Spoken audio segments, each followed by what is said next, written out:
Looking for a way to connect in the sports world during these unprecedented times? Or you wanted to showcase your talent? Then sign up for a free account at www.watchmylights.com. My Lights is a social media sports platform that provides all users with a free way to communicate and share sports highlight videos with anyone around the world.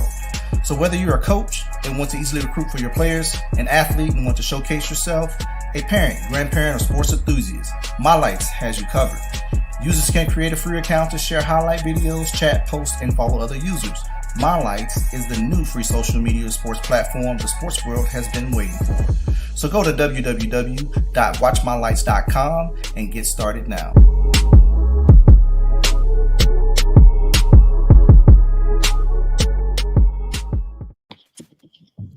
Yo, hey, we appreciate everybody for tuning in at this special time on this Super Bowl edition Off the Dribble, presented and powered by the Warner Robins All-Stars in association with Off the Dribble Hype South Media Network. What up? What up? What up? What's up? What it do? Oh, man. AJ, what's up, my boy? What's up? Juke, what's up, brother? AJ, man, you wasn't on the show the last 2 weeks, man, but a lot has happened since, man. So can you give us a quick recap about your rec season there, my boy? So the reason I wasn't on the podcast because I had basketball games. Oh. Oh. All right. I mean, that does take the priority, man. You got a contract with us, but you know that does take the priority. I had a basketball game yesterday. You did? How'd it go? It went all right. We won 8-0. No, we won 10-0. Oh, man. 10-0. Shutout. 10-0. Right. What'd you do? So when we was playing defense, the ball went out. The person hand, I got it, and I was dribbling with my left hand, and I switched it with my right hand, and then I was dribbling to the goal, and then my hands were getting sweaty, and then the ball slipped out of my hand, and then when I tried to lay it up, the ball slipped.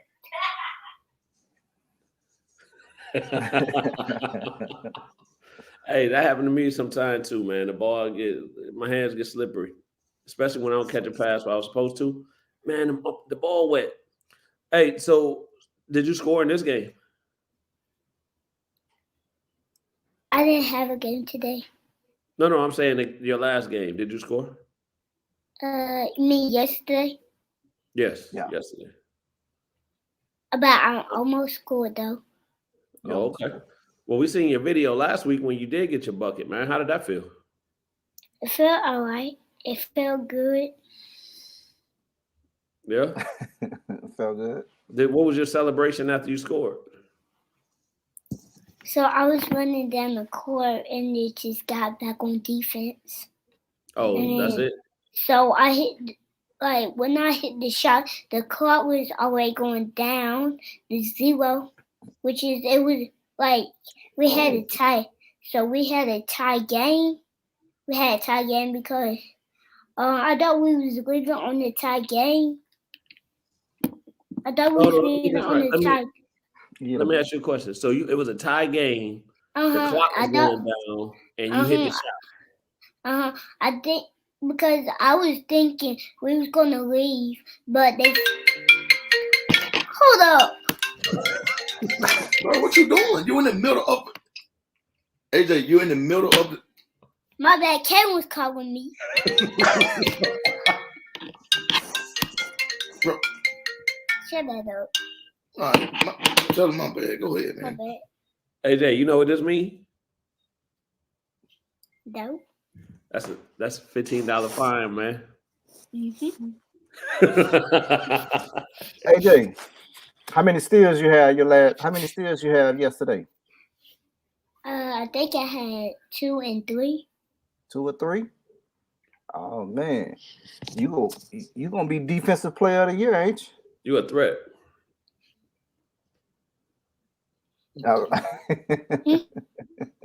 Hey, Coach Juke said that was good what you pointed out after you scored and you got back on defense. You wasn't celebrating. You wasn't throwing arrows up in the air and and doing all that, huh? I said, like, when I was running down the court, I said silently to myself, let's go. Let's go. Oh, silently to yourself. You was like, Yeah, let's go. I said, let's just go home. Let's just go. Oh, we out of here. Because it was like one. It was like one. Because the clock was 1-0-0, and then when we had the tie, it was like the clock was at 5-9-1. Okay. So how many more games you got left? This is just our regular. This is just a regular season. We going into our regular season, but this is our We got playoffs next week. And this is our regular season. Okay. So what you think? What's your thoughts on the playoffs? So the players who we playing is playing the Pacers. That's our team. Like I practice with them, and then I don't play with them, but I practice with them. So is that gonna be a tough game for y'all? Yes, that's gonna be a tough game. Oh, who it is? Man, go answer your phone, man. Tell him you up. I'll be back. No, you won't be back. my bad, man. AJ a busy man. Now the man get phone calls. Bro, get phone calls and everything. AJ get more phone calls than I get. Oh man, phone just blowing up in there. Hey man, AJ serious. So they got playoffs next week. Yeah, they don't know. They don't know. Rec department don't know when the playoffs are. No, they didn't tell them. They didn't tell them yesterday. So coaches don't know. We don't know. Do you know when y'all start? But the regular season ended yesterday, right? So our last game is tomorrow. Yeah, our last game is tomorrow, but I think typically by now they would have a schedule out, but I don't know when our next game is. No, we got that volleyball tournament set though. Yeah. Oh yeah. Hey man, I'm just gonna go ahead and put this out here real quick too. Yeah, I got a tech yesterday. What? That's it. Let's keep it pushing. So Charles, what's going on with you? Man, go try to brush over that. Like, what's good with you, Charles? Yeah, I got other news. Bro, that's like your fifth one this year, ain't it? About, yeah. The Rasheed Wallace of Tex. Hey, but I had to calm down yesterday after I got it because I was like, man, if I get kicked out of this game, I got to sit for 2 games. So I just went ahead and had a seat. I was talking real polite to the officials. Hey, did they make you sit down? Yeah. They gave me the seat. They made you sit. Yeah. Oh, okay. But look, Erica come to the game right after I got it. So she tell Cam, your daddy must be calm today. He must be trying a new approach. Cam said, nah, I'm sure he got a tech. I'm sure he got a tech. I'm sure he got a tech already. Then one of the parents told me, Coach, we knew you was gonna get one. I said, well, I mean, come on, man. We won the game, so that's all that matters. Well, sometimes you have to get that one. Sometimes, not all the time, every game. Yeah. But sometimes you have to get that one that kind of fire your team up. Hey man, yeah. So, well, I wasn't doing it to fire the team up though, but that's what we'll go with. We'll go with that. Hey, but again, fellas, Super Bowl edition. Tat, what's up? I see you got the Washington Commanders, not the Commanders jersey, but their colors. Switching that up. Switching up your logos. Yeah, Commanders. Yeah, man. Formerly the ball team. You know. How long ago was they the ball team though? 2 years. Because when I hear ball team, I think, what's my man out of what you call it? I already snitched on myself, Eric. First quarter. Wait, no time. Steve Spurrier, the ball coach. Yeah, the old ball coach. Yeah, the old ball coach. Yeah, we were the ball team. Yeah, man. I mean, thing about it is, I mean, people laugh at the name, but ain't nobody never beat us. I mean, what? Oh yeah, y'all going into this? Yeah, it's a new season, bro. It's a new season, new team, so ain't nobody never played the Commanders. You're right. They don't know much about them. You're right, bro. We get out of that. Yeah. Commanders all the way. Yeah. 17-0, by the way. You know, it would be dope if y'all helmet looked like some type of instead of a regular helmet, if it looked like something like a spaceship type of. They better not come out with that crazy mess. One of them Star Wars helmets. Darth Vader's. Other than that, man. Hey, you ever seen Spaceballs? Yes. My man Rick Moranis, what he said? Comb the desert. Comb the desert. Comb the desert. And Rick Moranis was in the joint. He was like, "How do you breathe in this thing?" Go in the desert. My man had to pick. I had a pig out there. Yeah.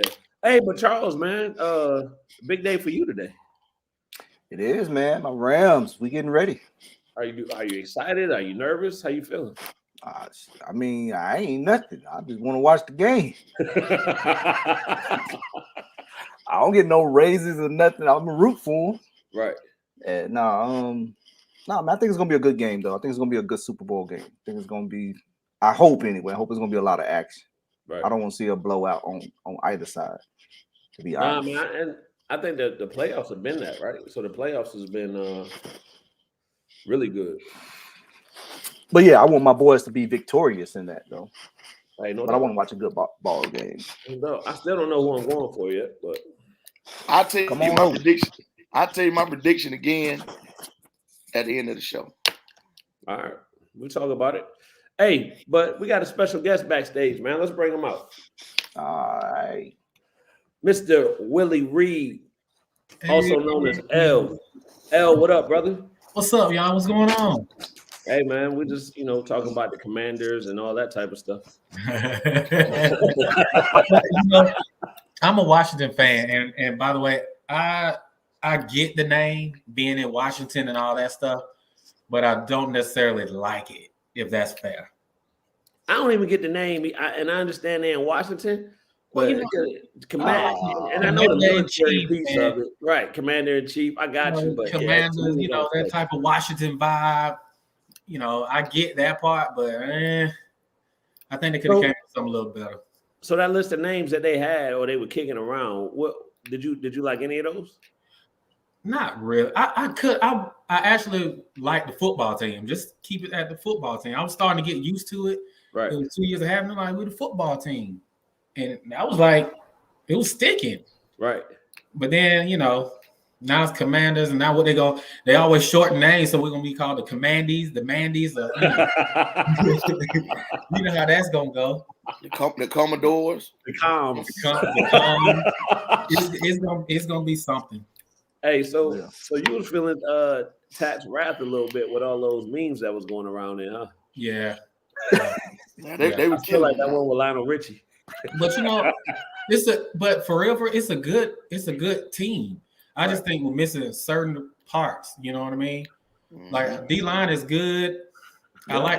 But we went into the season with Fitzpatrick being the number one guy, and that was a big ordeal. And Heineke, he didn't play bad, but if you had a star quarterback at that position with McLaurin and some of those guys, I think it'll be a little bit different. That's what I think they're missing too.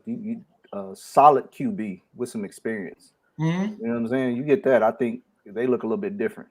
Is it one out there? Aaron Rodgers. Russell Wilson. Aaron Rodgers. I heard today Kyler Murray is supposedly on the outs for his stuff. Yeah, he was like unfollowed the everything. He unfollowed them. They unfollowed him. He's saying they ain't giving enough support. They embarrassed him when they played that last game, the playoff game they lost. Teammates saying he's a spoiled little brat. So it's all over the place, man. Hey, man, Join us. Yeah, they can't be Kyler Murray can't be too mad, man. He playing the Rams, bro. That's tough. There you go. Charles, the Rams brought all that dissension into the fold, huh? I'm just saying they got to give my man Kyler a break. What he a young quarterback. My man Aaron all up in there. Like, come on, man. Get that man a break. Man, we're gonna get to the Rams and their defense and all that, but let's give L his proper introduction, man. Absolutely. L is a Warner Robins Demons legend.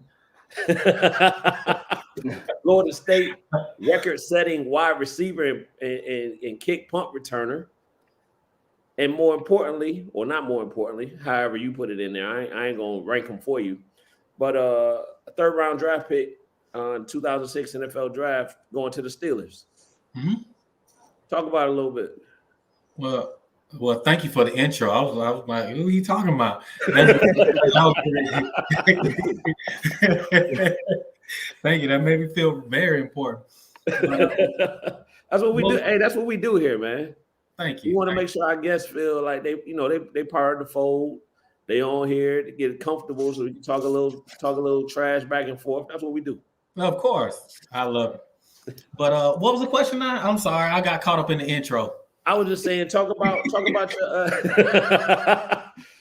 your career, man, from high school through college to the NFL. Kind of what made you fall in love with football, and then we'll go from there. We'll chop it up from there. Oh, so I don't know why I always wanted to play football, and then when I started playing, well, before that, the funny thing is, my dad he was basketball.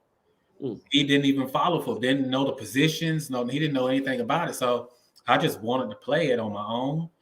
And I started, and then I wanted to quit because I had a coach called Roy Copeland. If y'all familiar with him.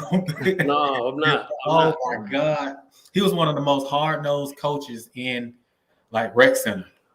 Oh, and I didn't want to play, but my mom would never let me quit. Right. So she wouldn't let me quit. My dad was just like, hey, he never understood why I would want to play football. Because he was like, you go out there in the sun, you got on helmets and pads, y'all hitting each other trying to tackle somebody with a ball. That don't make no sense to me. And it's true if you think about it, but I just liked it. I cling to it. And once I was always playing basketball and football. I never played baseball. I don't know why. I should have gotten into that. That's where the money is. But that's serious, ain't it? Yeah, that's what the money is. But I was always playing basketball and football growing up, and it became one of those things where the fork was kind of in the road when I started doing well my junior year at Warner Robins in football, and I was getting highly recruited, and basketball almost kind of had to take a back seat. And Tat could tell when I was playing, it wasn't the same person that was out there playing, because I was more focused on, this recruiting trip or doing this, or this is what this coach is coming down this weekend, so I kind of started putting my priorities in line to where I knew I could go to another level with. And so I started focusing more on football, but that's where it all started. Just, not having a dad to really push me to play it, which was kind of like comfortable for me. And a mom that didn't let me stop playing it once I started, made me finish it. So I just, just kept with it. Yeah, kind of talk about that a little bit, right? Just from that aspect of so we all coach our own kids in basketball, right? Mm-hmm. So it's that added whatever that we give to it from coaching them at the game, getting on them, basketball, right? And I think we've all had to learn, and Tat's gonna learn, where he kind of some days you can't talk about basketball 24/7 at the house. Yeah. You see what I'm saying? So by your dad not talking about football all the time, was that kind of your release, or when you came home? Yeah, because if I were to miss a block, or if I were to fumble or something, he wouldn't care that much. He'd be like, "Oh yeah, you lost the ball that time, yeah, but you played good," because it's one of those. He just didn't care like that. But now he would say more things in basketball. Right. But he felt that it was in the best interest for me to have another coach to hear it from. Yeah. And then he just come back home and just, give his 2 cents on it.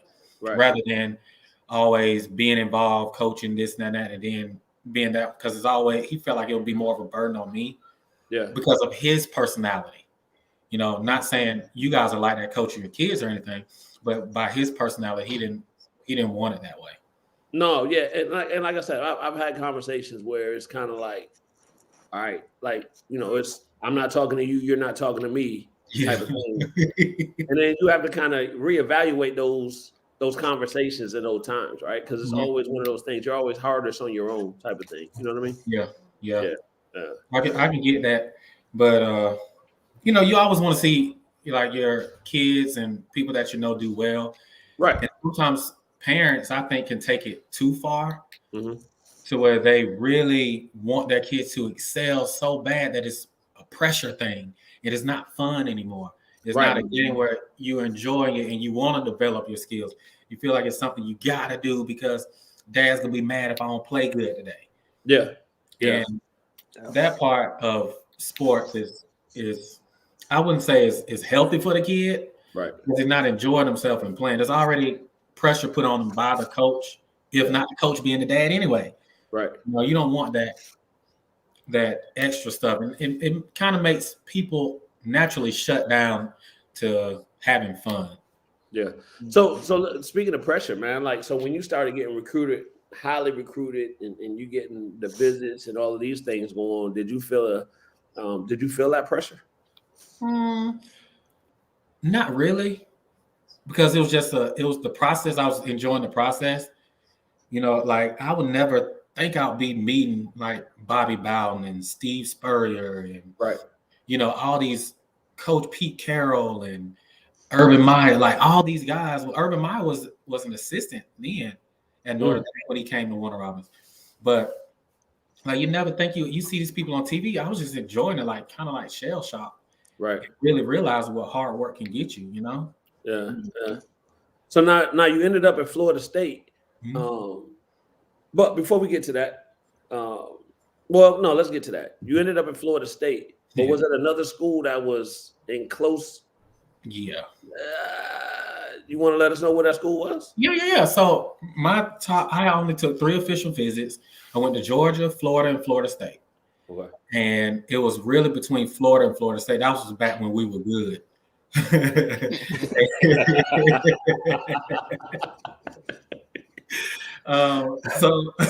it was between Florida and Florida State. There were 2 big powerhouses in the country, and I wanted to go outside of the state. And basically, I liked Florida a lot, but my mom loved Florida State because Bobby Bowden came to the house. He sat down and he said, "My players, they're gonna go to church. We're gonna give them a church that they can go to. We're gonna have chapel that they're gonna, and I want to be accountable to them as being men and that type of ordeal." And she was sold. She was done. Right. And so it was almost like I didn't have a choice, kind of,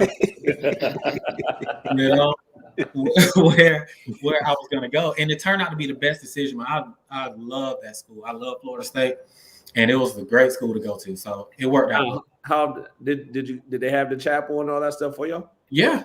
Okay. Oh no, I didn't always go. It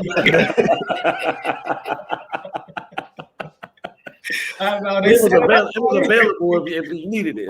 Yeah, they said they let us go to the predominantly Black churches and stuff like that. Gave us a chance to see which churches we wanted to go to, and had a ride to you to go if you wanted to. Right. But I didn't always go. I'll say that, but you had a great time.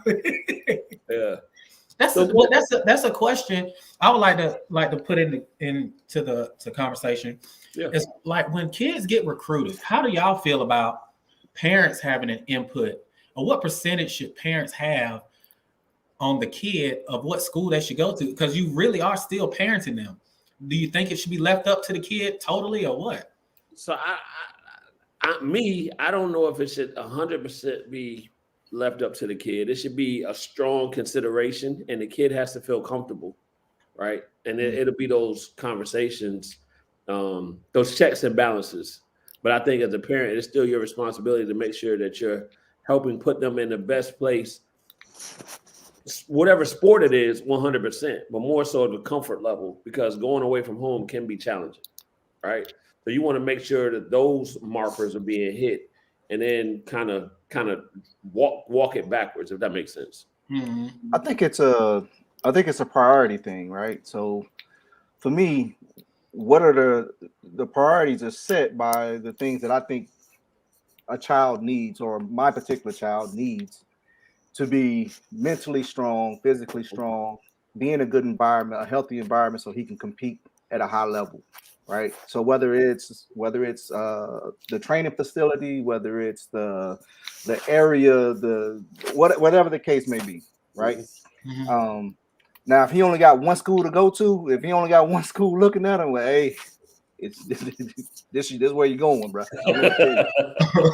So, but if you have a decision to make, where there's a few schools, I think you look at those things, and you look at the coach and how and what they play like what's their playing style, if you're going to fit into that system. So,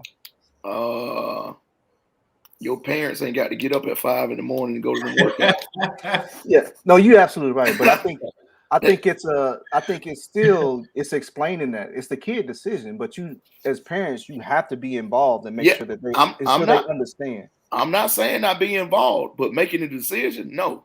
Because that kid's got to be the one to get up, go to that 5:30 workout, go to class, go back to study hall, go to practice. He's got to be the one to do all that stuff. But Tat, let me ask. So to that point, right? So for the most part, that schedule is universal, though, right?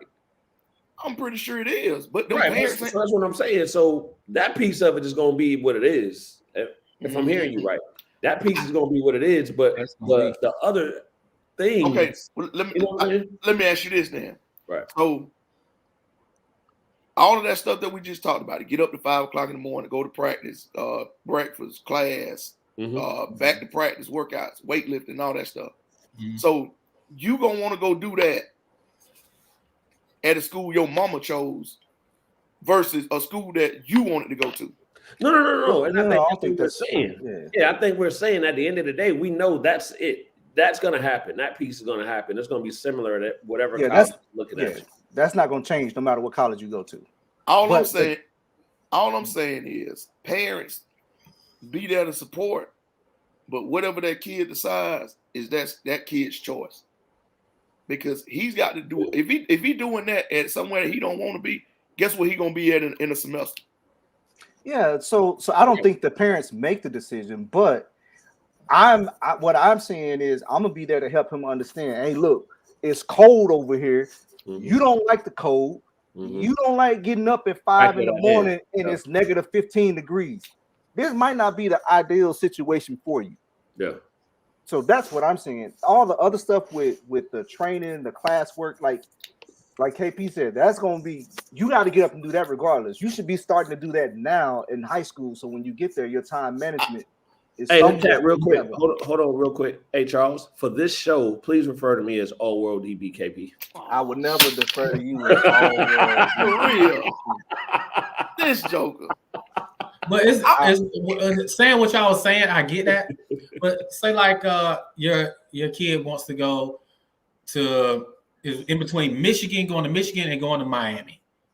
They like, okay, and you telling them, the ifs and that, they can go to either one.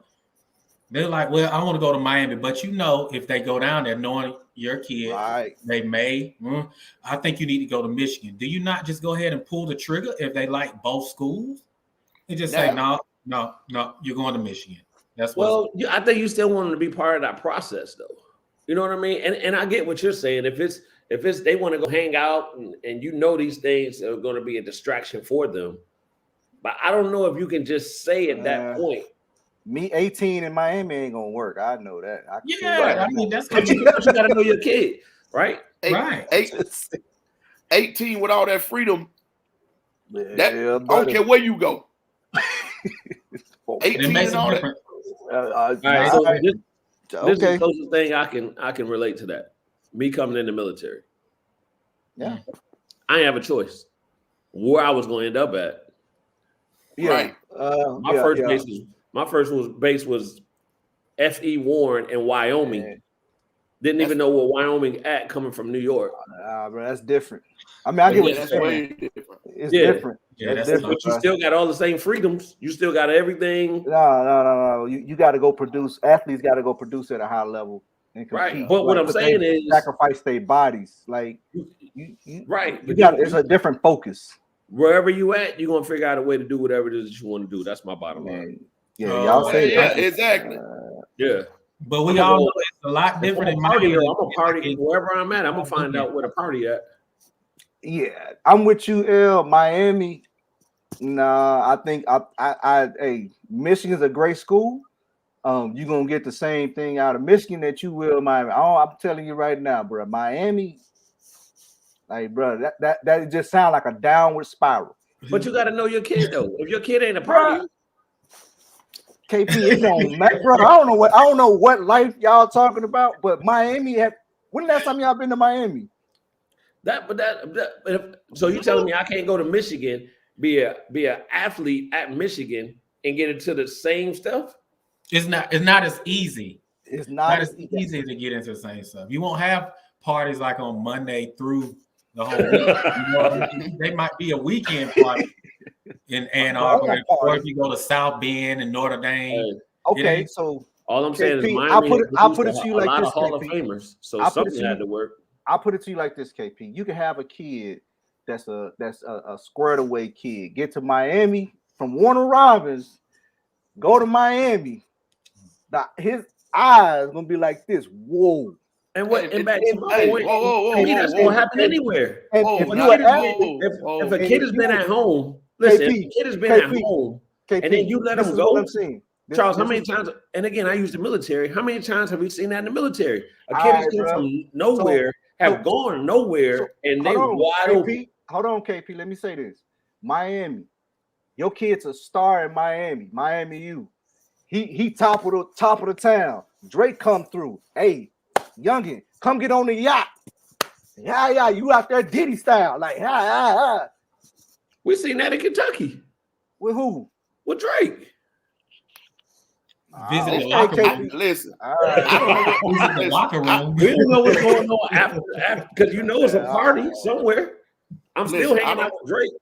I don't know what y'all talking about. To what Charles saying to my kid and want to ride, depending on what side of town you on.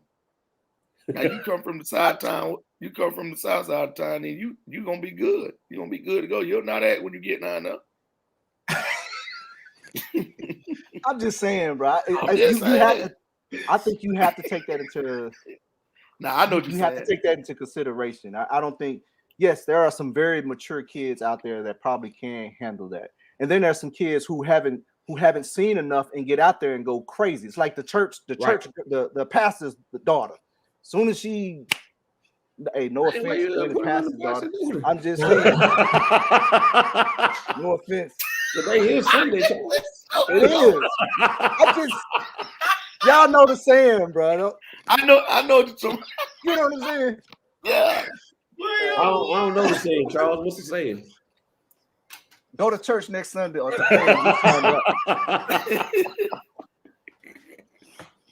Hey, but I said too much already. So L, let me throw that question back at yourself, right? So since it's seemingly that you kind of went through that process, did you at that moment did you wish it was more your decision? Even though you said it worked out for you, did you at that moment did you wish it was more your decision where you want to go? Nah, certainly. Like at my age, at 18 at that time, being in between, I would like for it to be, I'd like for it to be how it was, needing help from my parents to help guide me through. Because they didn't do anything bad previously. They helped me get to the point. Mm-hmm. So now I felt like I need to trust them on through until I really because they still got to support me through college. They still got to help me go through this whole process. I'm still a young man at the time and needing guidance. And I didn't want to stray from, just jump out on my own and do that because I wasn't ready for it yet. Right. At that time, you're immature, and me going to Florida from Georgia in the middle of all that stuff, I would need a lot of guidance and stuff from my parents. And I think the best decision I would leave up to them to guide me because I could have gone either way. And it turned out to be the best one because I think 2 years after that, Steve Spurrier left. Right. And it was a totally different ball game, and I would have been stuck. And it ain't like how it is now where you just jump in the portal and go somewhere. Right. You know? Hey, that was a great segue. The portal. What's your thoughts on the portal? I talk about this a lot, and I really do like kids to stay at their schools, but then I understand situations Right. where, you know, if you want to try to get to another level, then you got to put up numbers and go to a different system. So give me an example of, right? Give me two scenarios where at the end of both scenarios, the kids are going into the portal, right? Mhm. But one scenario where you can see kind of what you just hinted on, a why kid would go, or would it would be more acceptable, where as a kid just going because whatever. Because he ain't getting no playing time. Right. I would say so. And then I'm sorry, real quick, and then Okay. throw in the year, right? So if it's a freshman, should I be jumping in a portal, or at what time is a good time, or perceived to be a good time for a kid to jump in the portal? I think it's a good time to jump in the portal if you truly can look yourself in the mirror and say, I have maximized my skills. I know I am this amount better than a lot of other players, and I'm ready to go and be a starter anywhere else but this one school that I'm at. And I have to look at the reasons why I'm not the starter there and given the numbers that I need to have and go from there. Now, if I'm a kid that's freshman, sophomore, and I know my skills have not developed enough yet, I need to work on my skill level and work on everything I need to do to get to the level to where there are no excuses. I'm putting up numbers now. Coaches see it. They got to recognize it. I'm that good to not be denied. Now, if I'm still denied and I'm that good and I'm not playing, yeah, I got to hit the portal. Yeah. But now, if who do you have that honest conversation with? What's that now? Who do you have that honest conversation with? Right. Oh, just my home. This was you. Who would you have that conversation? Who would I have it with? Yeah. I would have it with first myself. I would really be honest with myself and be like, no, you know, I really ain't that good. I do need to work on some stuff. And then I would have it with probably like a coach that would be there that I could trust at the university.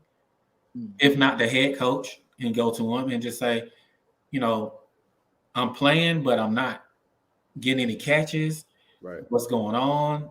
Is it the system? Is it me? What do I need to work on? But I probably would have to have that conversation, honest conversation with coaches. Yeah. And let them tell me. I don't mean to jump around, but you just said something else that kind of jumped on me, right? So I'm not getting catches. Do wide receivers know when a quarterback isn't throwing to them purposely? You don't have to know it. You can turn on the film and see it. You can see it.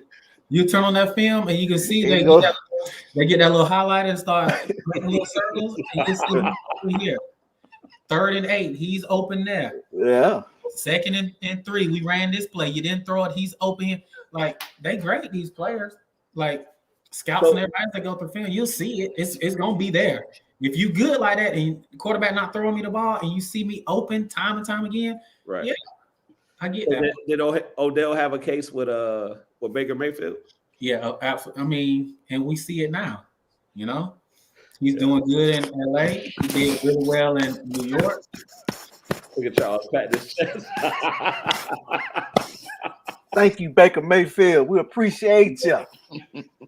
But it's the same thing now, similar to Baker Mayfield with University of Georgia. They have a lot of these receivers leaving because they feel like the quarterback is only throwing to like a tight end. The freshman tight end. Yeah, I forgot his name. Yeah. And it's a lot of them leaving. The one guy went from Georgia to Alabama. Mm-hmm. Yeah. And it's like, I didn't even know you can do that. I didn't know you can go right across in the same conference the next year, transfer out just like that. Basketball guys are doing it. Everybody doing it. Same conference.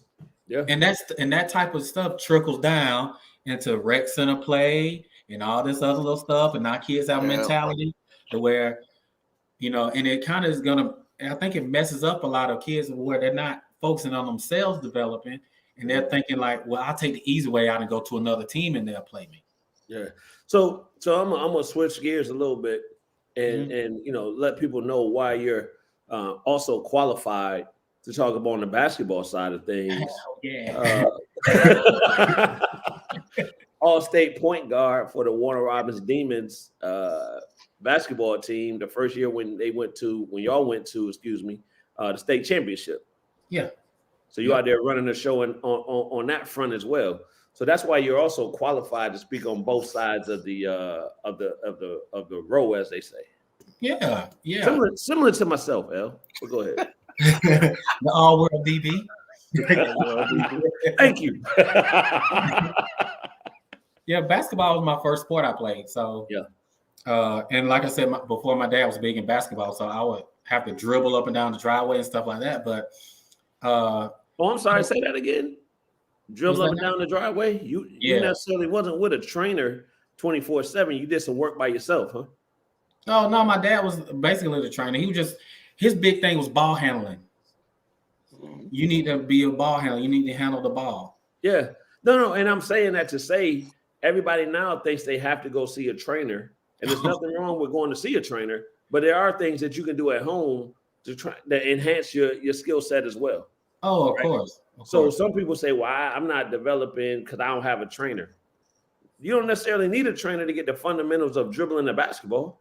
No. Like certain things, I would say use a trainer when you want to enhance like certain skills, but things like ball handling and like just stuff like free throws or spot shooting and stuff. You don't need, you go to trainers for like, you want to learn how to do a Euro step type deal. Right. Or when to do them and all that. Yeah, when to do them, or like certain footwork, like the things that you can learn from the trainer. Right. But like as far as like ball handling and all that, you should come to the trainer with those skills. Yeah, I think so. Nah, like I can't be a trainer wasting my time showing you how to dribble with both hands. You know what I mean? I mean, you got somebody here that will gladly accept that money to do it. Well, that's the thing. I would. Hey, y'all gonna pay me? I sit there and watch a kid too, try to teach them how to go back and forth. Yeah, you pay me too. I do it for $100 an hour. You can do that at the house though, Yeah. But I would say get just some skills to come. It's like in our real world. If I'm looking for a mentor in real estate stuff, a nice one wants me to bring something to the table, to come to the table with. Right. Like say, oh yeah, he's already done 5, 6, 7 deals. Yeah, he knows what he's talking. I can help him get over the hump. He's bringing something to the table. He can help me do this. Trainers should be the same way with kids. Work on your skills, then get your trainer. Like come to the table with some sort of skill. That's just how I feel about it. No, 100%. Shout out to Cuppy Lee for tuning in. Hey, so what's your thoughts as far as parents blaming the coaches for their kids' lack of success? I think that leads to an attitude of toward the kid to always want to blame somebody else for one. Mm-hmm. And I don't think that's right, because you got to think big picture and stuff like that. You can't always blame somebody else for your problems. I think people now just don't want to work through a lot of things and just want to blame and pick and choose and that type of ordeal. So I don't think I'll say this. I don't think a lot of times they're absolutely wrong. Mm-hmm. But I don't think you should teach it to where it's their fault you're not doing this. It's their fault you're not doing that. And so just focusing in on what the kid needs to do better to develop so it doesn't happen again. What lessons did you learn in high school that you kind of learned again in college to get you to the league, right? That you kept seeing like there was nobody to blame. Hard work had to be put in. At the end of the day, this is what the expectation is, right? When you got to college, it wasn't, we're gonna hold your hand and walk you through this process. You better be coming in here already because this is a fast moving ship, so to speak. Yeah. Well, the one thing I would say I learned going from high school to college, and then from college to the league, was at each level you work smarter. Because you go to Warner Robins, you're not taking off no helmet at practice back then. You know what I mean? You got a water break at a certain point in time, and and you drank water for that practice and went back, and it was like a grind. You were hitting almost every day type deal. I go to Florida State, folks taking off the helmet at practice, getting squirted down with water from the trainers and stuff. I'm like, what the hell is going on? What is it? Like, y'all take y'all helmets off at practice and stuff. And that was the big change. And then you get to the league, and it's like you only practicing for an hour, hour, 15, 20 minutes most. Right. And it's not long practices like in high school. The shorter each level is shorter the practice, but you had to work. It was a skill. You had to work on more skill stuff at each level. So I think, but the foundation for each one of them would just be like just working hard on yourself, to get everything, the foundation laid. If you have good work ethic, it takes care of everything. Right. And I think that's what the main thing is. But just working smarter throughout the whole process is what I basically learned from all of it. There you go. Hey, I'm gonna throw out a year and a game to you, and I just want you to kind of take us back to what it meant to you. Okay. If I remember it, I hopefully. Hey, the 2006 Orange Bowl. Oh yeah. Okay. That meant a lot because before the ACC championship game and that Orange Bowl, I was rarely on anyone's draft board. I was just a good punt returner. A lot of people were like, okay. But then I had those two good games and everyone was watching Orange Bowl. A lot of people watching like ACC stuff. And I ran 2 punts back to back. And it really got me on the map, so to speak. I didn't have an agent at the time. I wasn't even looked at as far as an invite to the combine. Those 2 games happened and it changed everything. Yeah. Yeah. So, and plus I was the MVP of that game and we lost the game. Right. That's the craziest thing about it. I was with Penn State guys getting the MVP and then they won the game. So it was a real big thing that really boosted me to get into the league. Hey, so you mentioned MVP. I was going to hit on that if you didn't say it, but you had 235 all-purpose yards, 180 yards in punt returns, and 55 yards in receptions. I say that's a damn good game. I would say you're lucky I wasn't on the field as a DB because none of that stuff would have happened. Uh-oh. Hey, L, you would have had 400. 400. Nah, that's a hell of a game, man. It is. Yeah, it is. yeah. Hey, we got a question for you though, L, from Cubby Lee. Okay. Mr. Reid, how was it for you to be coached by the legends like the late Bobby Bowden and Mikey Andrews? Mickey Andrews. I'm sorry. Now, I'm glad he added Mickey Andrews because I would have. Mickey Andrews is the guy that, oh my God, he's the guy that really, really got me on the field. He's a DB's coach now. Really?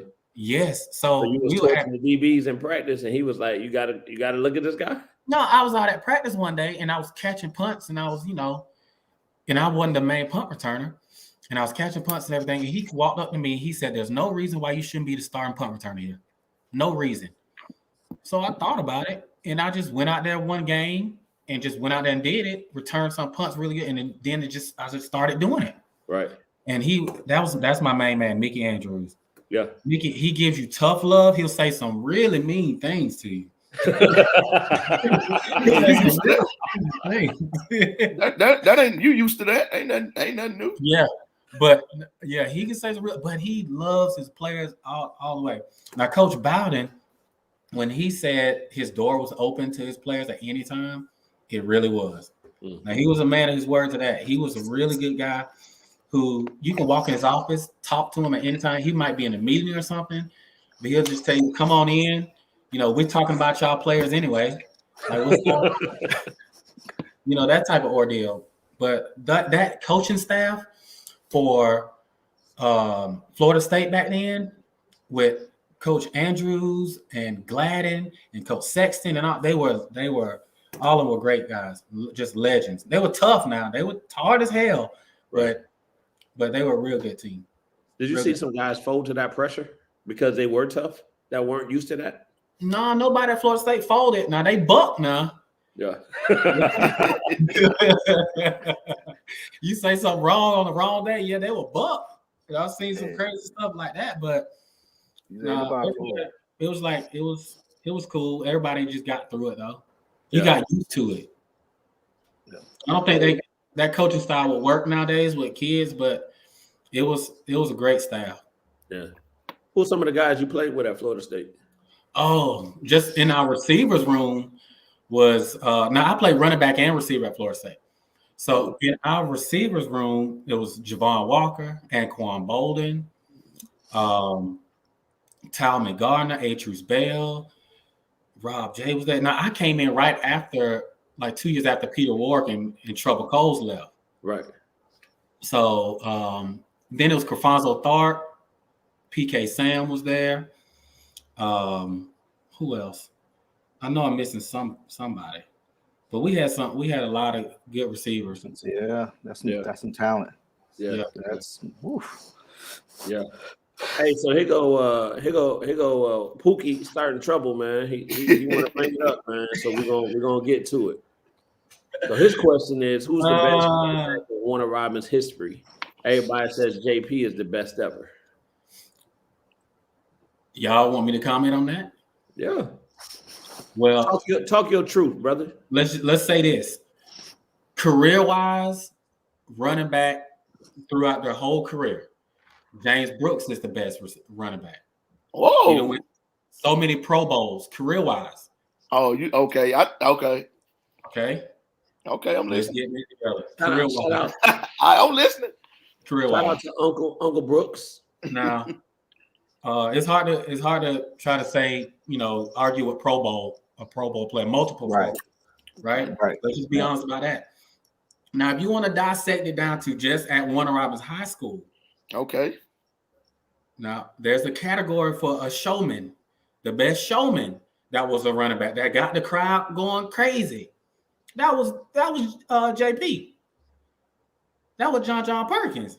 Okay. He'll pull out his sword. He just had the crowd going crazy. Nobody could run a toss sweep like him. But that's just the truth. But if you wanted to look at a real deal running back, pound for pound, who did everything in between the lines, caught the ball out the backfield, return punts, return kickoffs, did the whole shebang. There's only one. And he has the record for most rushing yards. You only got one. And who is that? You see him. He on the show. He the best to come through there. And I'm telling these people time and time again. Now they want to go by yards per carry and all that. JP on the average 0.5 yard more than me. What is that? That just a foot is me leaning forward, falling every time. That's less than that. Yeah, I have more carry. And then, you want to go through, I played top tier defenses, number one defenses in the state, ran for over close to 200 yards on these guys. So it didn't matter who was put in front of me. They were getting destroyed. And at the same time, I was putting up numbers that One Arm High School had never seen before. What you mean? So, what number that was, Willie? What number were those? Over 5,000. Over 5,000 yards. And then include now, not even to mention now, they want to go back and look at sophomore year. I played mostly in the slot. Mm-hmm. We were throwing the ball. Mm-hmm. I got hurt half my freshman year. Mm-hmm. So y'all want to count them y'all too that I missed out on? All right, well, hold on. Let me chime in and say this then. My bad, Kenny Charles. Let me chime in and say this. Go ahead. But now, they say that James played less of the time than you played, which he played half of games. If he would have finished those games, the record would have never been broken. That's what they say now. That's it. That's that one. I'm just saying that's what they say. Because I've had games where we've gone up to play Brunswick, Evans, teams like that weren't good at that time. But I played just a half. Oh, okay. And I want on loaded powerhouse teams. So he had a loaded power. James Brooks and them had a powerhouse team, number one in nation team. Offensive line was just mauling people. Defensive line, I mean, that team was so far at the time. You got, if y'all don't know, Warner Robins only had 2 schools. Yeah. Mm-hmm. Warner Robins and Northside. Yeah. In a very rich football tradition in the city. Now you got all these players that either go into one school or another. It wasn't no Houston County, it wasn't no veterans. You want to split them up. So you got all these good players on one team, mauling these little schools. Yeah, I've only played a quarter to 2. You had so much talent on these teams, it was just ridiculous. If you got the best players from just Houston County and Warner Robins on football team, just put them on one team. You know, I mean, how good would that team be? It'll be great. Mm-hmm. Great powerhouse team. They can't compare. So let me ask you this: what is your take on the last 2 state championship teams? I think Westbrook did a great job. I think they're well coached for one. That team is well coached. My whole thing with those state championship teams, I would like to see more of our guys go to colleges. Because I feel like there's so much talent that's there. I would love to see our guys go to way more schools than what they do. It's a bunch of them. I think we had 11. Oh yeah, I think we had 11 signed this past year so far. Still some on the board that's got to come off. But I think he's doing a great job of getting to the next level. Great job. But I think it should be at least 25 plus, like way high. But then I don't mean to cut you off, but I can't solely put that on him. Now some of these kids got to do what they're supposed to do in the classroom as well. I'm talking about the kids. The kids got to realize. Oh yeah. You know, and so many people are so sold on going to these D1 schools. You know, everyone doesn't need to go to D1. You can go to a lot of these other schools that are not D1 and have a good career and get your education paid for free and have a good experience. You don't have to go to big schools all the time.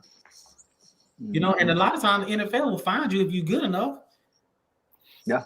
And that's just the truth. And you can't, I'm not putting anything on Westbrook saying he's not, no, he's doing a great job. He's helping all these kids to make sure they're in class and doing all that stuff. But at the same time, a lot of these kids got to realize they have a great opportunity at playing at such a rich high school in football to be able to go to all these different places and colleges. Yeah, I think sometimes they don't understand and realize that, you know, just that they are playing at a high school where it's rich tradition in football, and you know sometimes they gonna get looked at first. Yep, because they winning. Right. You win, you're gonna get a lot more looks. Like a lot of people, they were showcasing their skills in front of the whole state, in front of a lot of recruiters, you know, in front of a lot of people watching. Right. And you don't have that opportunity if you're not winning. Right. Mm-hmm. And I'll go back to and say this, and Kenny hear me say it all the time. You are what you're being recruited. Mm-hmm. If you're being recruited, Division II, Division III, NAIA, you know, JUCO, that is just what you are. You can't turn down Fort Valley because you waiting on University of Georgia offer, and they never once contacted you because you got a letter in the mail that says, "Hey, fill out this questionnaire." That don't mean Georgia recruiting you. I mean, that's just that. Am I lying, Willie? No. No. Hey, how my man Kyle Sandy say? Blessed to receive. Right. I mean, it is what it is. I mean, you playing in a program that's been to the state championship 5 years in a row. Right. Won 2 of them. And you get a letter from Georgia saying fill out this questionnaire. And now all of a sudden you've been recruited by Georgia. You never talked to a coach. Only letter you got, and all of a sudden you're being recruited. And Fort Valley comes in and recruits you. You say, oh, no, I'm waiting on Georgia. I mean, no, yeah. And a lot of times I just think people, and there's nothing wrong with having high expectations. But I think people are not taking in consideration the value of these smaller schools, what they can give them and how they can help them out with like things like I said, free education, a college experience, like all the things that go along with playing football. You still get to keep playing the game that you like playing. Right. And just taking advantage of that. Yeah. That's as Coach Corey Black would say, D free. Yeah, I think that sometimes that these parents have to be honest with those kids, and I think a lot of time parents don't want to be honest with those kids because I think it hurts kids' feelings sometimes when their parents are honest with them, and they get discouraged, and they don't want the kid to be discouraged. But I mean, me on the other hand, I'm gonna tell AJ just like, yeah, you missed that wide open layup yesterday, and you got push-ups for it, and you did it. I mean, you just got to be honest with them, and I think that's where a lot of that comes from, though. But I mean, until they start being honest with these kids, a lot of that's gonna continue to happen. Yeah, no, definitely. Hey, real quick, I wanted to hit this point, and I don't know if I did earlier or not, but to kind of go to your point, L, it's back in who you are. You know what I'm saying? Standing on yours. Your junior year was voted the Georgia Offensive Player of the Year. It was named to the All-Southern team by the Orlando Sentinel. So that can kind of go to your point. It's going to a 2,000-yard season. It was a 2,000-yard season. We ain't talking no chump change. Man, there you go. You go back and look at some of the greatest numbers, and I don't know. You got to look at it.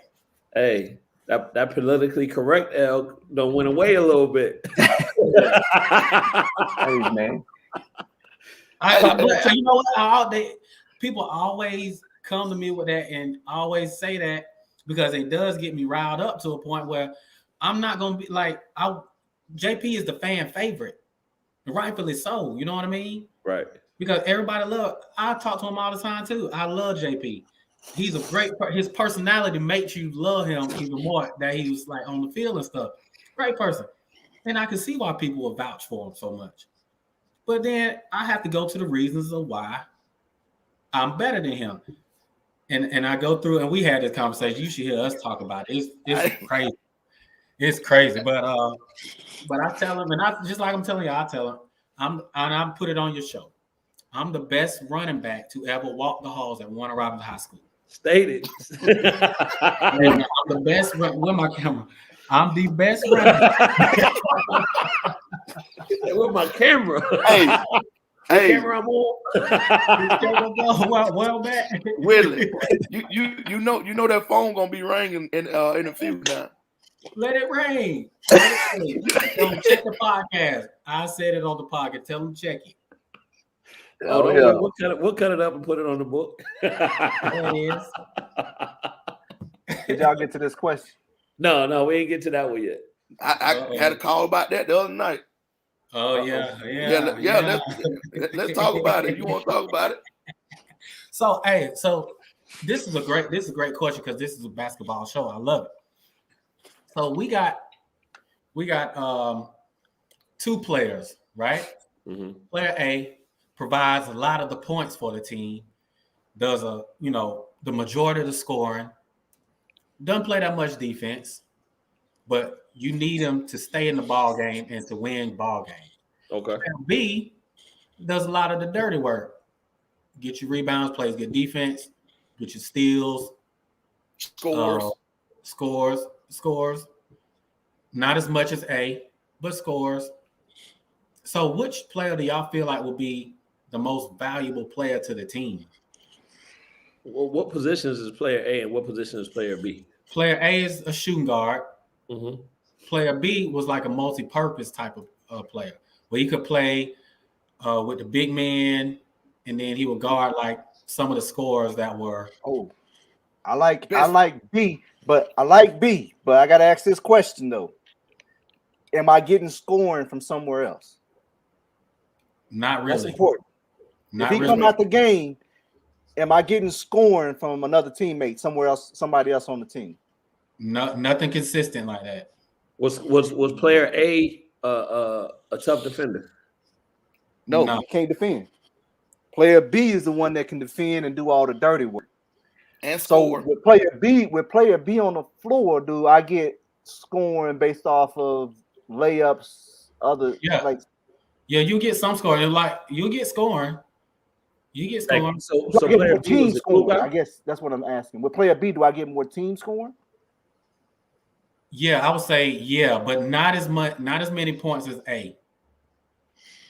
I'm gonna let y'all figure it out first. I'm gonna go.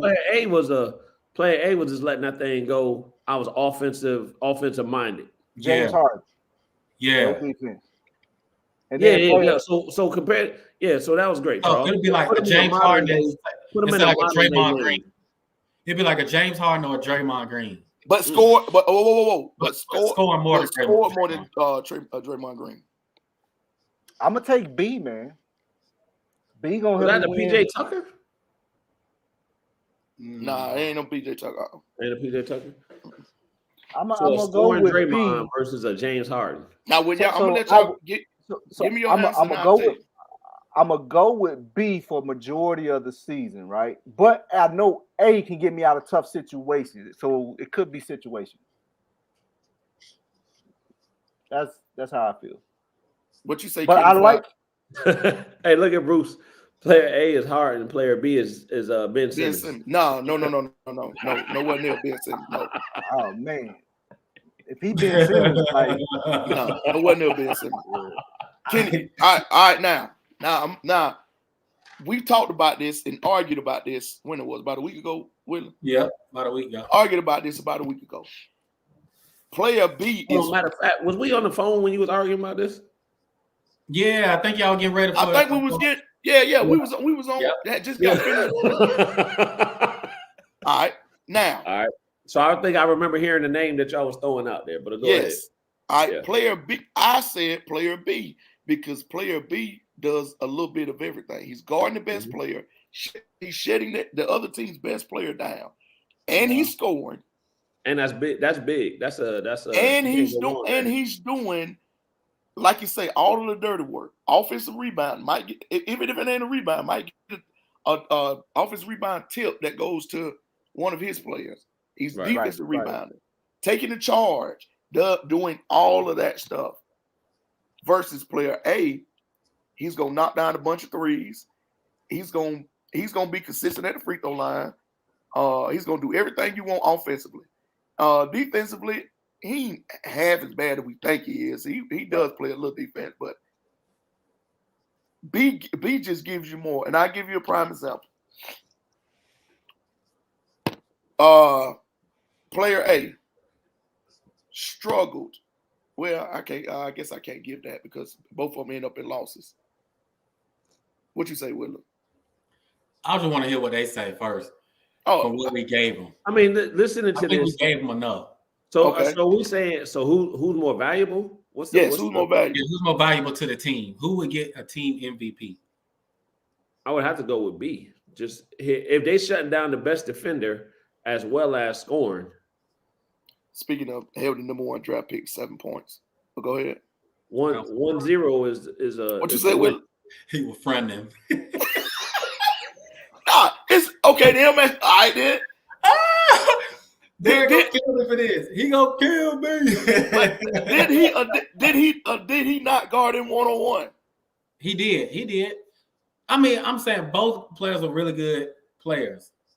Yeah. I just thought that A would be better just because of the scoring, but it kind of contradicts from what I like in basketball players because, like, to kind of like put it out there. I think LeBron is better than Mike because he does a lot more things like y'all like player B, you know, and it's just like player A gives you all the scoring. You know, he the man. He played defense too. Like Mike played defense and all that. But I Mike think was on all defensive teams, wasn't he? Yeah, a few times. Yeah. But I can't. feel like LeBron does more, like what y'all were talking about just now. Like gives more to the team, does more rebounding, more assists, gives you 25 to 28 points a game consistently. Like doing that, I feel like that's why this guy is better than that guy. And I'm thinking that's y'all's rationale behind picking player A or player B. Player B for me. Kenny? I'm going with player B. I thought player A. I think I know player A. Does player A ever play defense or like he gets told he's not a bad. He plays defense, but that's not his forte. His forte is not his forte. Forte score. He can get hot and give you 35. Yes, easy. It's hard, bro. It's hard at high school because it's man, I need them 35, but I need you to play. I need defense too. Yeah, 35 go a long way in high school. All right, now. Well, okay, no. I take that back. I take that. I'm thinking about something. I take that back. We know a kid that can put up 35. It doesn't mean that the team's going to be successful. Right. Now, it ain't good that he scores 35 and then somebody from the other team scores 35. So the score is even. No, you're right. You're right about that. Yeah, so I think I'm going with B. Yeah, I'm going to stay with B. Based on the information that has been presented.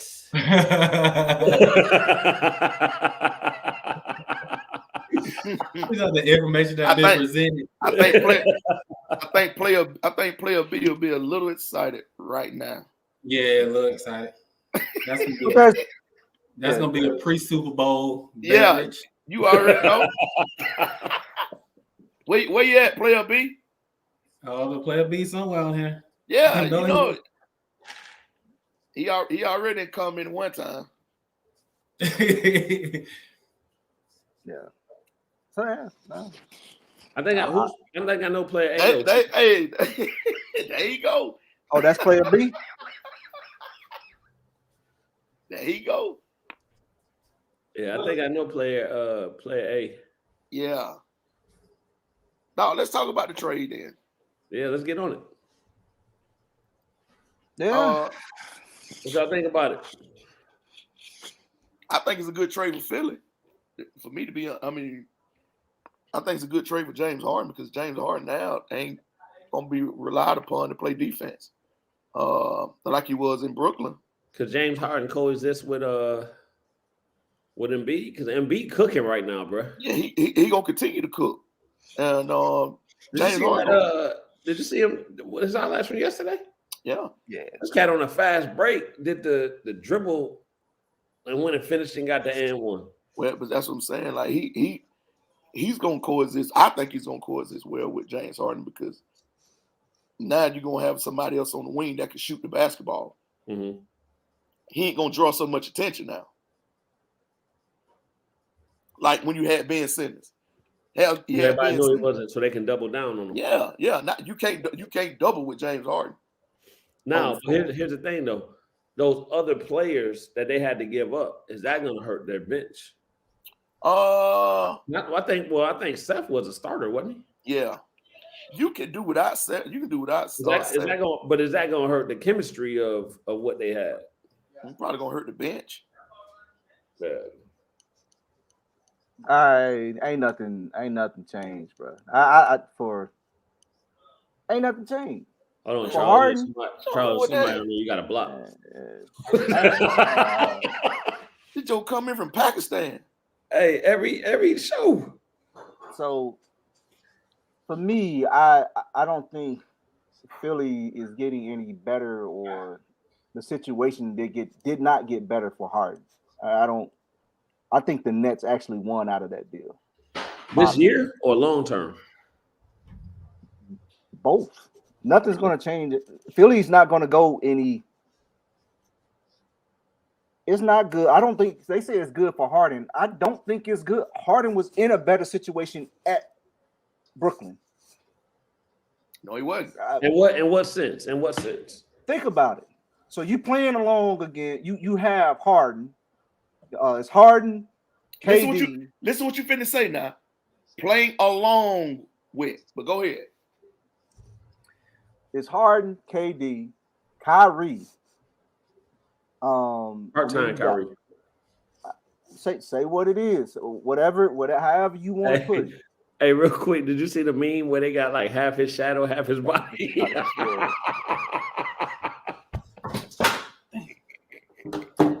I just don't see the situation for Harden. I don't see how it's gotten any better.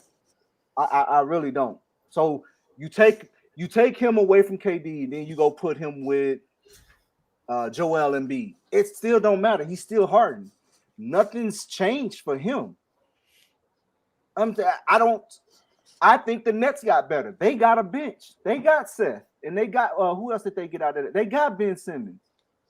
Now I don't know what Ben Simmons gonna do. All of a sudden he got, like somebody said, I'm good now. Let me go. All of a sudden he good. But I don't feel like Harden is in any better situation than he left. I don't expect Philly to do anything great. I just don't. So you think it's gonna hurt them? I think they'll be where they left off at. I don't think they're gonna get any better or any worse. So I guess my point, right? So last year we seen them get to where the Eastern was it the Eastern Conference? No, it wasn't the Eastern Conference Finals.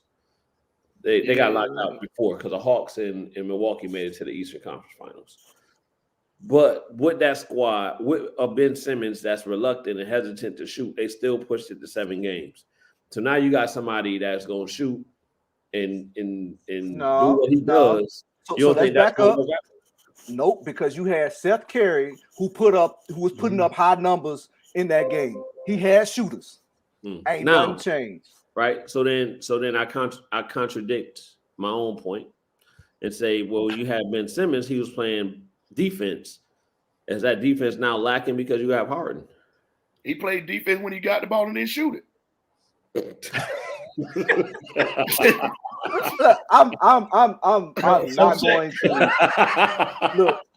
I agree with you with Ben Simmons. Like I ain't gonna say. I think the kid has potential, and he's just not. It's something that's not getting him over the hump, right? That's what I would say. Whether it's mental, whether it's him not being, I don't know what it is. I think he needs to change the scenery. Right, but there's potential there, right? Harden has been doing this too long, man. I don't. Nothing has changed for Harden. He has played with great players. He has been the number 1 player. He has been the number 2 player, arguably 1A, 1B. Nothing's changed. I don't expect Harden to be the cancer in the locker room. I don't think he'll be that. I think Harden will be gone in a year and a half. So then would it be a good trade? For the Nets, if I'm the Nets, I'm happy. Yeah. I got a bench. My whole thing, I think, what better situation was Harden in Brooklyn that he want to get out of playing with Kyrie and Durant? You almost basically guaranteed a championship with them playing well. You know what I mean? ISO gang. And Harden's whole thing, he was mad because coaches weren't holding Kyrie accountable like they were holding him accountable for shooting bad shots and stuff like that. So he was mad at that. So now, go ahead, Ted. So now he goes to Philly, where he's not going to be held accountable for shooting bad shots, just as he wasn't held accountable for shooting bad shots in Houston. And look what he did in Houston. What did he do? He went to work when he was in Houston. He went to work when he was in Brooklyn. No, it didn't lead to no championship. Man, Brooklyn it didn't lead to no championship in Houston. Brooklyn has lost 11 in a row. I don't care. 11. Yeah. So can we talk about the Lakers next? Yeah, they have. Yeah, you're right. And watch and watch how they get back on track. I'll be the first to say Brooklyn.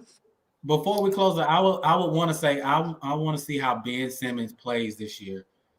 And I agree with you. Is he gonna be scared to shoot? Is he gonna be timid? How's his game developed? That's a good point. Has he been in the lab developing a little mid-range? Now, if he comes back and is doing all this stuff, then it's gonna be hands down a great trade for the Nets. But the 76ers were traded for a player that wasn't even playing anyway. Really? So, right. So I'm gonna ask a question. I'm gonna ask you this question. Mentally tough. How mentally tough do you have to be to compete at the highest level?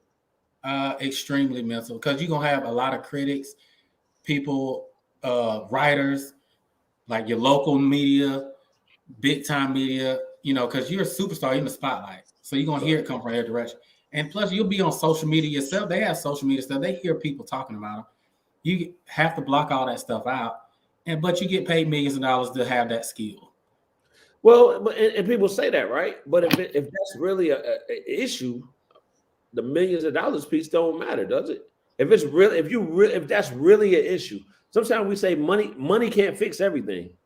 You can fix a lot. It might not. KP, right. KP, you tripping, my boy. But KP, you tripping. Charles, you saying that as however you old. I ain't gonna put your age out here, but however you old that old. I'm 39.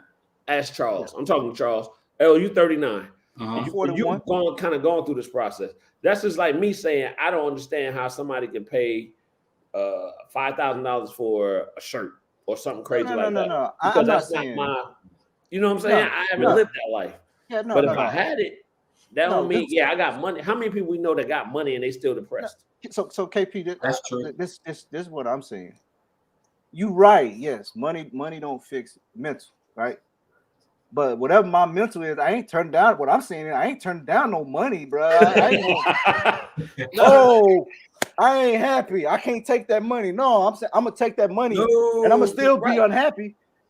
But I'm gonna take that money. No, I'm with you. I ain't turning no money down. Yeah, I ain't turning but no what money I'm saying down. is when you're going through it, right? Yeah. Like a Ben Simmons went through it, and he's in Philly, and we all know how notorious Philly is. Oh yeah, so like all of those things, right? So when you get money, when you get money, it's easy to turn money away.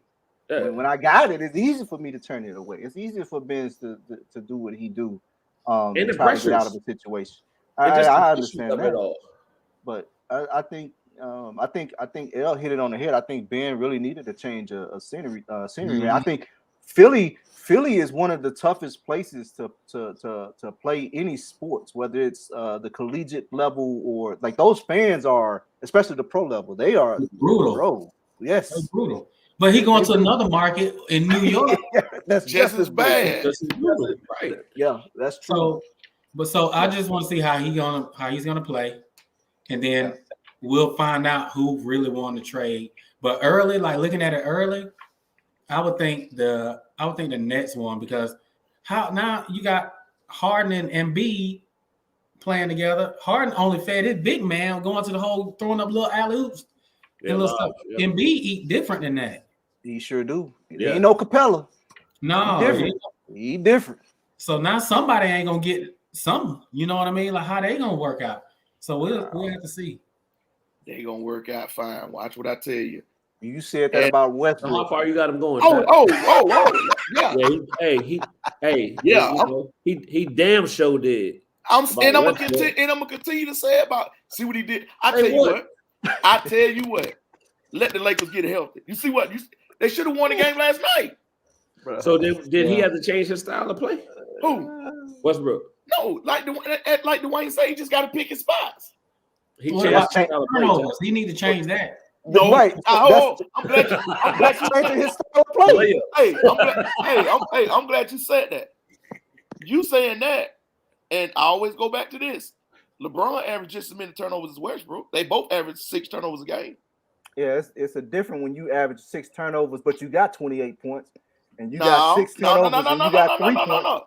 I think 6 turnovers is 6 turnovers. No, they can come at crucial times. It doesn't be the dumbest turnovers. Because Westbrook can throw the ball straight to you. Be like, what? He makes the dumbest turnover now. So let me ask you this. Let me ask you this then, Will. Did Coach Malone get on you for a turnover more than he got on let's say, Kellen for a turnover? Or did he get on y'all the same? The same. All right, then. So a turnover ain't no different than any other turnover.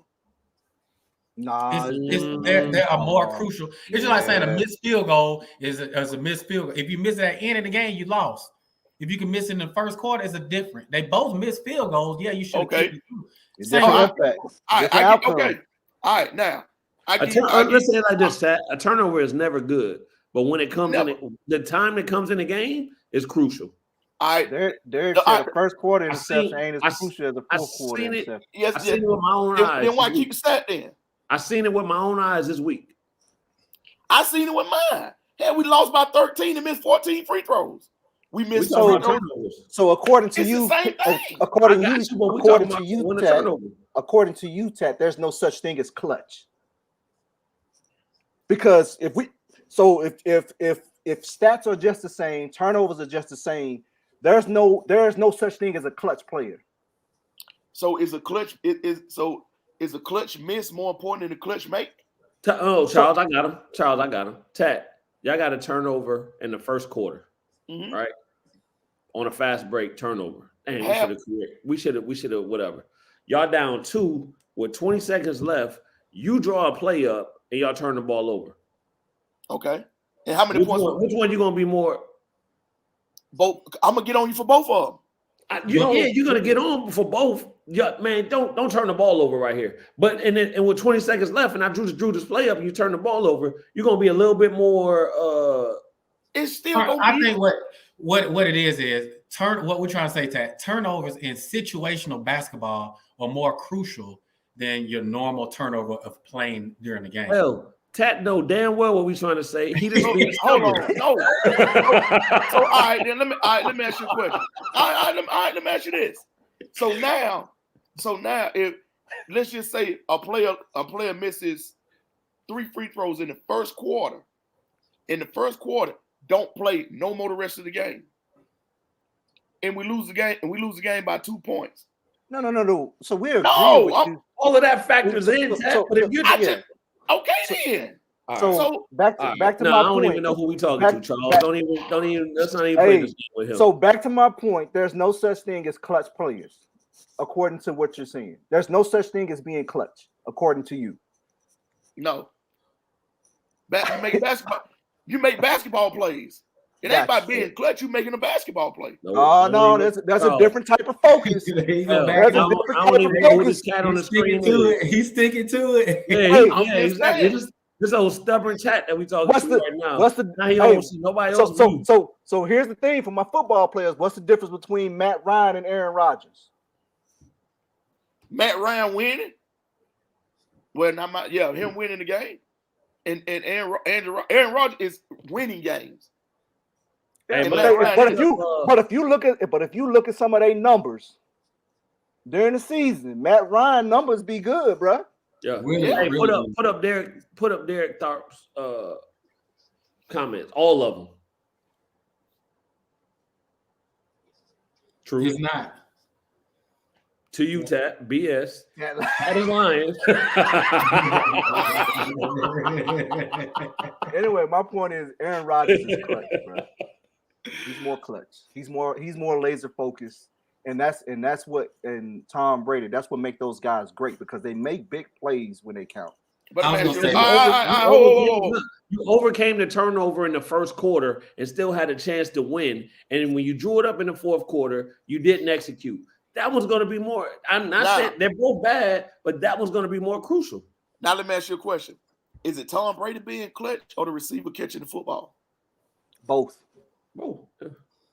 But you just said Tom Brady was clutch. You didn't say the receiver. Both. I don't care who he throw it to. Both. Somebody got to catch it. Somebody got to throw it too. Somebody got to catch it. But the quarterback's he's gonna get the blame if they don't. Right. Even if they don't catch, you say, well, he couldn't bring his team back. They're not gonna say, oh, such dropped the ball. That's right. We got a wide receiver on the screen. Well, we talking in actual. They're gonna say Tom Brady didn't get it done. We never talked about Wes Welker dropping all them balls in the Super Bowl that Tom Brady should have won. Tom Brady's wife did though. Yeah. But we'll talk about the ones that Brady lost. He did lose to this and that. He did. Nobody gonna ever mention Wes Welker. Yeah. Dropping them bases. So we ain't gonna talk about the Giants defensive line being pretty good either. Was that the reason why they lost ultimately? Yeah, they got the Tom Brady. Dropping them passes. He put them in the right positions time and time again. Wes Welker didn't make plays for him. Hey, everyone talks about how great the D-line played. Eli was clutch. Or was he clutch?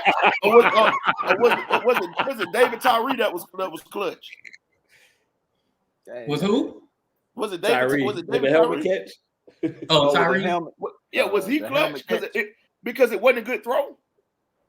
Well, the whole point of it is that it's just saying in situational times, it's more crucial to have a turnover, interception, any of that stuff than early in the game. So LeBron missed crucial free throws last night. Anybody talking No, about one of them was on purpose to try to get the last one, but the first one was a crucial free throw. Yes. Yeah. So he missed the first one, made the second one, and then intentionally missed the second. But so who's the most? So while we talk about this, who currently playing now? Who's the most clutch player you know that's currently playing? Football, basketball.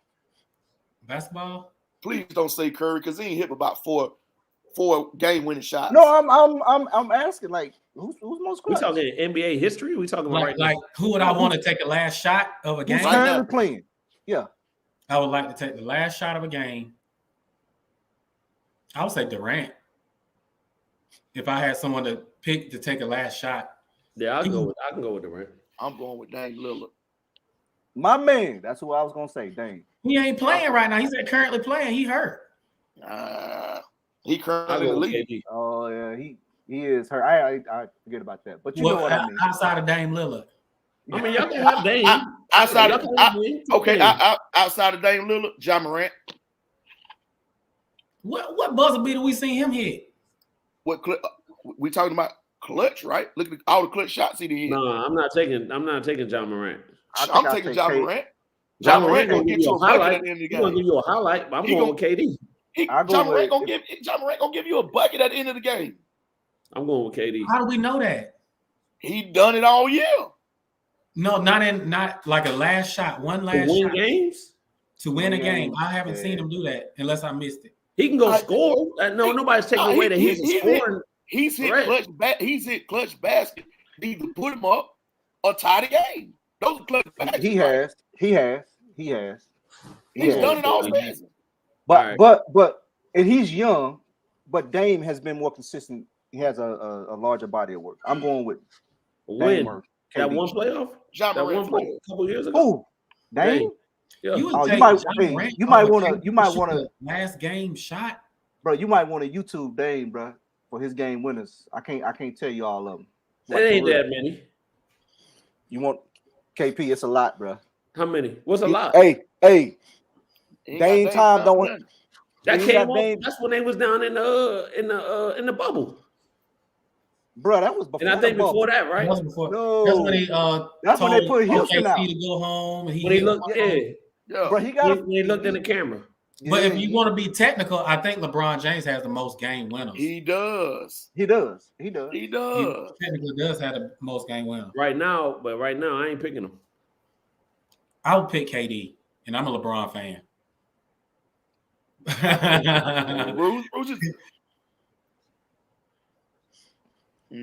I like the way he. I like the way he developed. Don't nobody want to acknowledge him yet, Bruce. I can't put him there yet. Not yet. He's elite. He looking good though. Yeah. Right. Yeah. He on his way. He's ascending. He's on his way, but he's on his way. He ain't got there yet. Yeah. You take away the other kid. What's 22's name? Hey man, we got to go back to Middleton about Eli. Yeah, Chris Middleton. Take away Chris Middleton. I would like for him to take a ain't nobody for talking about no. Is Kyrie not clutch? Kyrie is clutch. He is clutch. Kyrie's clutch. He's part-time clutch right now. but now I'm gonna tell you this. Actually, Luka. Yeah, Luka. Yeah, from Dallas. Yeah, Luka. Something about Luka, I don't really care for it though, man. I like his game. He played just like Dirk. He just more skilled. He like a Dirk and a Paul Pierce, like bundled up. Yeah, he more skilled. I like the kid Reeves from the Lakers. He got it. I'm not saying he's clutch. I just like the way he was playing. I was watching him last night. I like the way he plays. He plays hard. I take Tyler Hero before I take him. Who you say? Reed. Reed. Yeah. White boy. Yeah. I ain't seen enough of him. Yeah. I ain't seen enough of him. Yeah, I take Tyler Hero before I take him. I know he hit a game winner when he was playing somebody. But I like the way he plays. Tyler Hero, tough. Yeah. Speaking of Tyler Hero, I think Tyler Hero was part of that 2018 class that was loaded. That graduated. 2018 class. Yeah. But he was long gone. That 2018 You know who class else, man? I'm enjoying watching. Devin Booker. Devin Booker, yeah. I like Devin Booker. What you looking at, the All-Stars? For me? No, I like Devin Booker now. But I'm just thinking of clutch players. Yeah. But Bruce, KP, why you want to talk about Eli? I mean, because he's a New York guy. Let's go with it. No, beat Tom Brady twice. We just said that Eli was Eli clutch, or was it David Tyree that was clutch? He was the quarterback. It was a bad throw. All right, man. Did he give him a bad throw? The receiver made a good catch. No, he was throwing.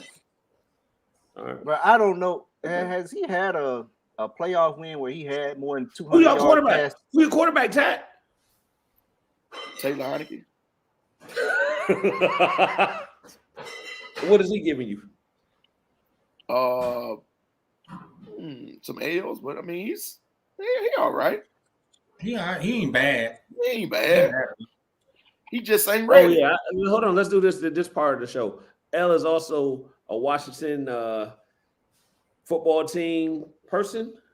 So we need to reiterate that. So now we see why they're agreeing with for you, KP, since they put you on the KP.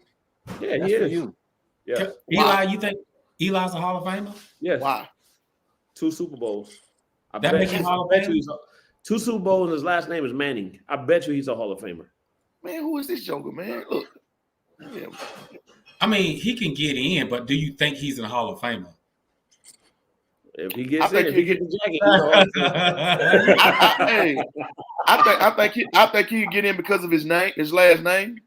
Yeah, and he won 2 Super Bowls. I don't think he's a Hall of Famer though. He's not a Hall of Famer. No, but he'll be in the Hall of Fame. What makes him not a Hall of Famer? I mean, he led the league in interceptions, twice or something like that? Yeah. He didn't put up like crazy numbers, like is his brother a Hall of Famer? Let me ask you this. Putting his brother in Hall of Fame or him? Is his brother a Hall of Famer? Peyton? Yeah, Peyton. Yes. Yeah. Why is Peyton a Hall of Famer and Eli's not? Because Peyton led this team. Numbers, bro. Peyton is head and shoulders above Eli. Huh? Peyton Manning's head and shoulders above Eli, like as far as quarterbacking. He got those 2 chips though. I mean, Trent Dilfer got a Super Bowl ring. Nah, is he a Hall of Famer? He got 1. It doesn't matter. He's still a Super Bowl. Eli got 2. And the market that he won it in, and his last name. He's a Hall of Famer. I think he's gonna get into Hall of Fame, but my question, do you think from his play alone, if you were to vote him in or out, what would you say? When he get his yellow jacket, he will be a Hall of Famer. If his name was Eli Brown, would he be a Hall of Famer?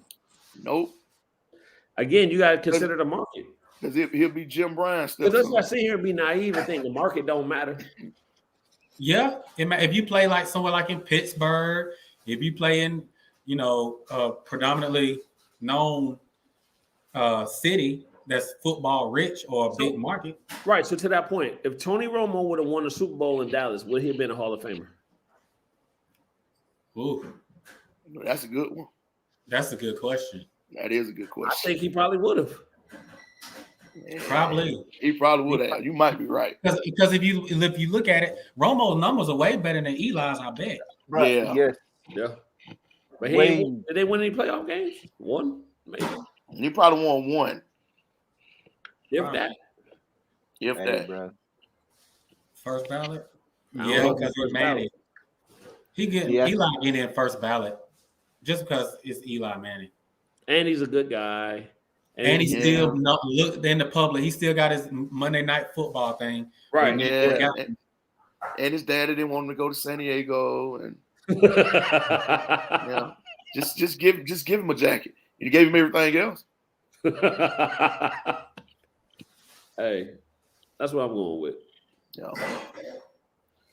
Well, that's my thought. Mm-hmm. Predictions.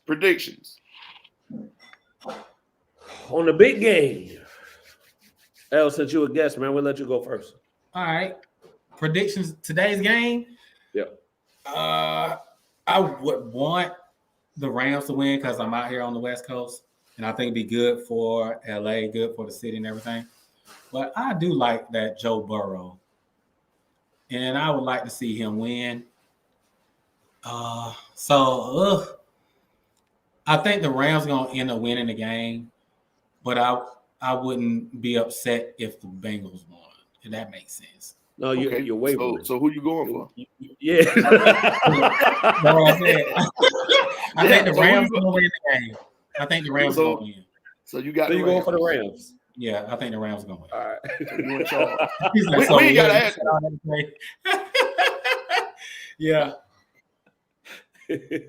Homer said the Bengals by 3.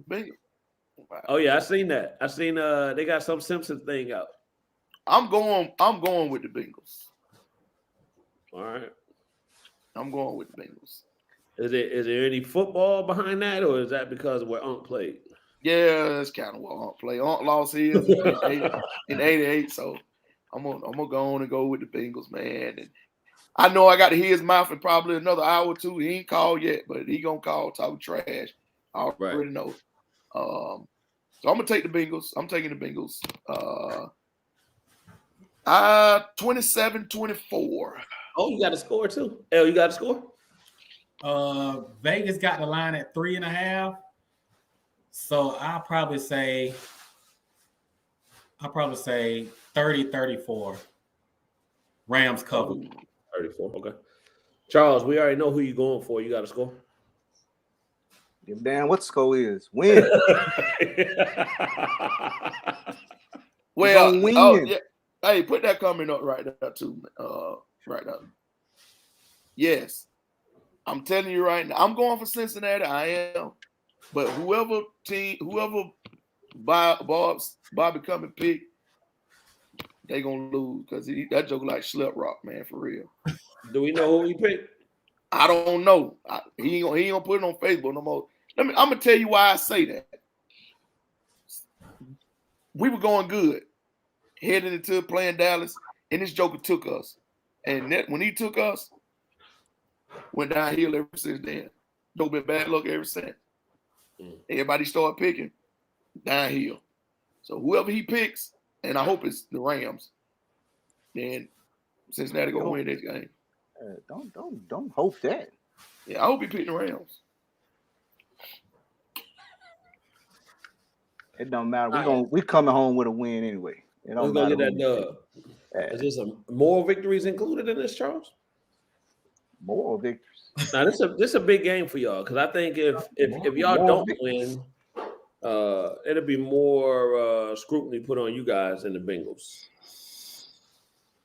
What? Why? Because because the quarterback situation and all of these things. So this is kind of solidifying who your quarterback is. He made it to the Super Bowl. It's solidified, man. No, How hard it is.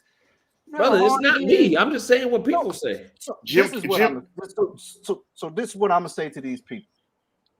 You tested this man and you had his name out there. He made it to the Super Bowl. A lot of quarterbacks don't even get that far.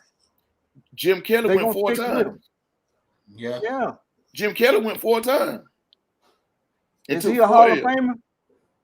I think he is. Yeah. What I'm saying is let the man breathe. He got us to the Super Bowl. That's not an easy task. Did he get y'all to the Super Bowl? Hey, El, you see how Charles getting heated? He got us to the Super Bowl. Look. Yeah. When we played Tampa, we threw the bomb to Cooper Kupp down the middle. Get us a field goal position.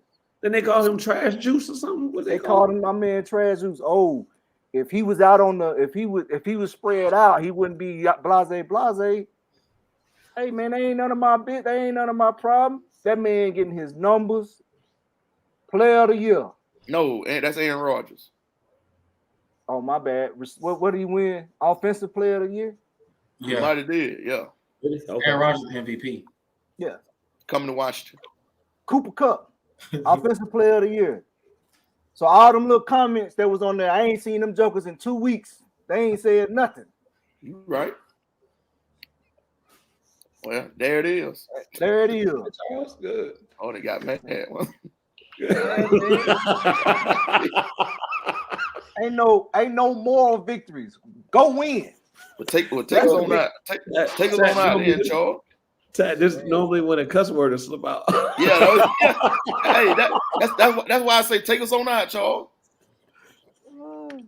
Hey, we do appreciate the viewers for tuning in pre-Super Bowl.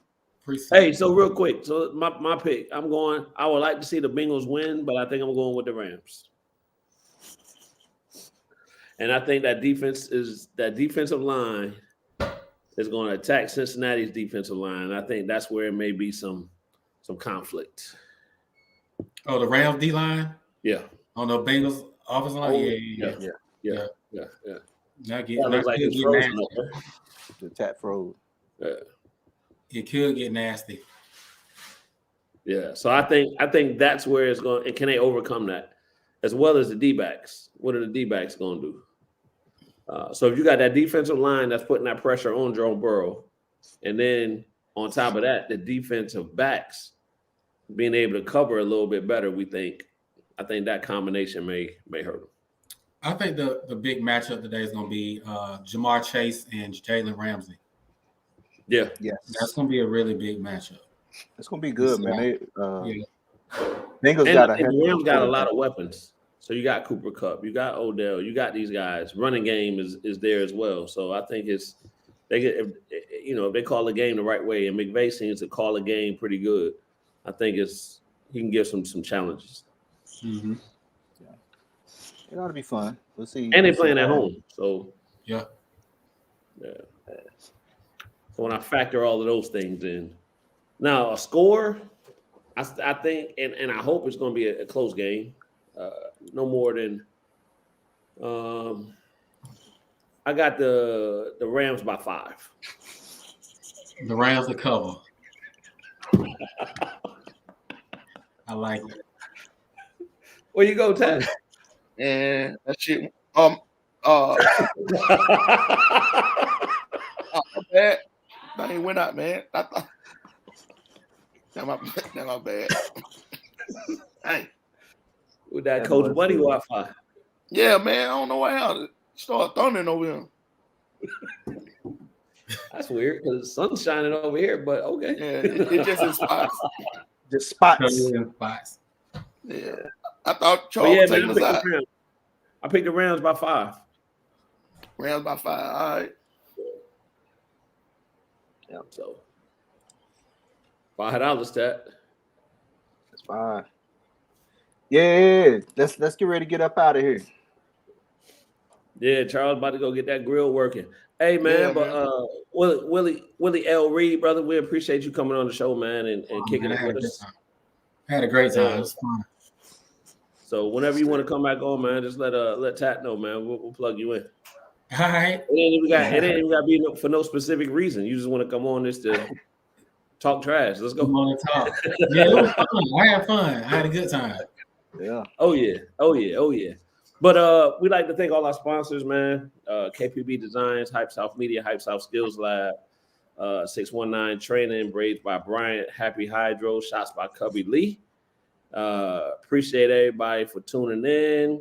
We're going to get out of here. Hopefully everybody enjoys the Super Bowl. Pookie's still sending messages.